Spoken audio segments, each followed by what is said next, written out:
بسم اللہ الرحمن الرحیم۔ حضرت عمر کا زمانہ تھا تو غسان کے بادشاہ نے کلمہ پڑھ لیا۔ جو لوگ غریب کہلاتے ہیں نا، وہ ذرا میری بات پہ زیادہ توجہ کریں، غریبوں کو سنانے لگاؤں، غریب ذرا توجہ کریں۔ غسان کے بادشاہ نے اسلام قبول کر لیا، اور اسلام قبول کرتے ہی وہ آئے حج کرنے۔ حج کے بعد فارغ ہوئے تو ایک نفلی طواف کر رہا تھا غسان کا بادشاہ، شاہ غسان۔ آج تو خانہ کعبہ میں بھی وی آئی پی پروٹوکول ملتا ہے، آج تو مسجد نبی میں بھی وی آئی پی پروٹوکول ہوتا ہے، یہاں آ کے بھی، یہاں بھی، اور دیکھتے صحیح تجھ کھڑا کہاں ہے، یہاں بھی پولیس والوں نے بازو پکڑے۔ سوچو تو صحیح، یہ حال کر دیا تم نے مذہب کا۔ طواف کعبہ ہو رہا ہے اور غسان کے بادشاہ نے جبہ پہنا ہوا ہے باریک اور لمبا، وہ طواف کعبہ کر رہا تھا تو ایک غریب آدمی کا پیر اس کے جبے پہ آ گیا۔ جب پیر آیا تو اس نے پلٹ کے غریب کے منہ پہ تھپڑ مارا۔ جب تھپڑ مارا تو اس غریب نے سیدنا فاروق اعظم کی عدالت میں مقدمہ کر دیا، کہا بادشاہ نے تھپڑ مارا ہے۔ حضرت عمر فاروق رضی اللہ تعالیٰ عنہ نے بادشاہ کو بلایا، فرمایا تو نے اس غریب کو مارا ہے؟ کہا جناب اس نے پیر رکھا تھا۔ تو فرمایا پیر رکھا تھا تو کیا ہو گیا، تو نے کیوں لمبا جبہ پہنا تھا، تجھے سمٹ کے چلنا چاہیے تھا۔ کہا میرے لیے حکم کیا ہے؟ حضرت عمر کہنے لگے یہاں اسے رات میں راضی کر لے، ورنہ صبح اسی جگہ اسی کونے میں خانہ کعبہ کے سائے میں وہ غریب تیرے منہ پہ تھپڑ مارے گا اور تجھے تھپڑ کھانا پڑے گا۔ غریبوں سنو سنو، ساری رات وہ غسان کا بادشاہ غریب کی منت کرتا رہا تو راضی ہو جا۔ غریبوں تم سے شکوہ ہے، تم 2-4 لاکھ پہ راضی ہو جاتے ہو۔ غریبوں تم سے شکوہ ہے، تم انصاف ہونے نہیں دیتے۔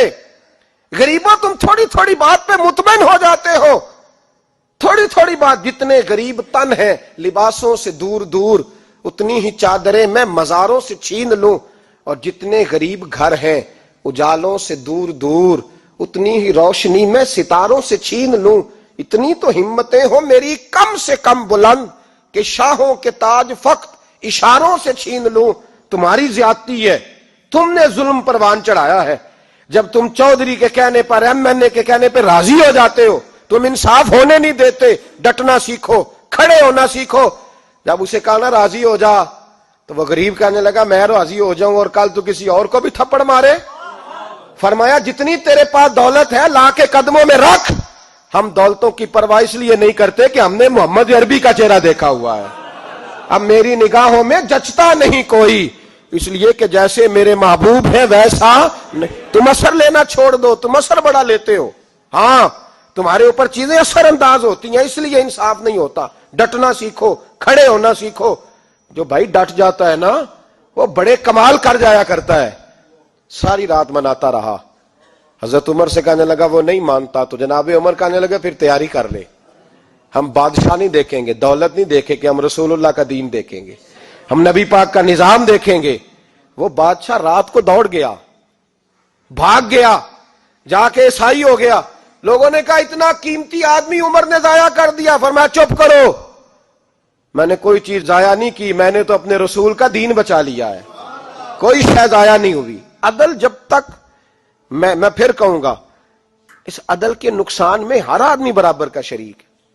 ہم عدل ہونے نہیں دیتے، ہم عدل قائم نہیں کرتے، ہمارا تقاضا ہی نہیں کہ عدل ہو، ہم اپنے آپ کو عدل کے لیے پیش ہی نہیں کرتے، مزاج ہی نہیں۔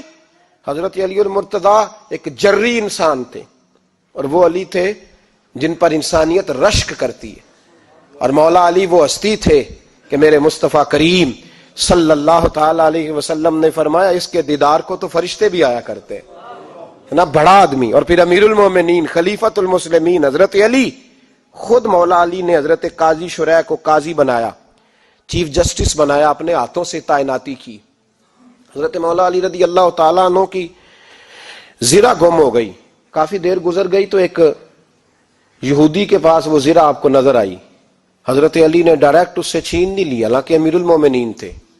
ہمارے ہاں ڈنڈا بھی بڑا چلتا ہے نا، جو طاقتور ہوتا ہے وہ تو تھانے جاتا ہی نہیں، اس کو ضرورت نہیں، اس نے تو بندے رکھے ہوئے۔